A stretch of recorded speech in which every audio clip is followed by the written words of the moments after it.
আজি আমাৰ ডক্টৰ ভূপেন হাজৰিকাৰ উপজা দিন তেওঁক শ্ৰদ্ধাৰে আমি কোকৰাঝাৰ জিলা নাটযোগী ছাত্ৰ সন্থাই সুঁৱৰিছোঁ। এইজনা মহান ব্যক্তিৰ অৱদান সম্পৰ্কে কৈ ওৰ পেলাব নোৱাৰি।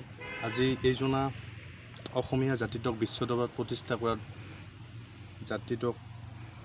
ব্যক্তিজনে আছিল আমাৰ ডক্টৰ ভূপেন হাজৰিকা। আজি আমাৰ এই পতিয়াৰ পৰা ডক্টৰ ভূপেন হাজৰিকা মুকলি মঞ্চত আজি যিখিনি ডক্টৰ ভূপেন হাজৰিকা দেৱৰ কাৰণে যিখিনি কিবা কৰিব লাগিছিল, অনুষ্ঠান অনুষ্ঠিত কৰিব লাগিছিল, সেইখিনি আজি আমি দেখা নাপালোঁ। খুবেই দুখ প্ৰকাশ কৰিছোঁ কোকৰাঝাৰ জিলা নাটযোগী ছাত্ৰ সন্থাই। আৰু ইয়াত এগছি বন্তিও প্ৰয়োজন নকৰিলে, বহুত বেয়া লাগি গ'ল দেখি পেলাই।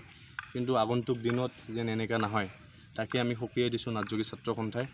গতিকে আৰু ইয়াত যিখিনি কাম আজিলৈ সম্পূৰ্ণ হোৱা দেখা নগ'ল, সেইখিনি কাম যাতে অতি সোনকালে কৰে তেওঁলোকে, সেইখিনিয়ে কৈ পেলাই মই তেওঁলোকক অনুৰোধ কৰিছোঁ।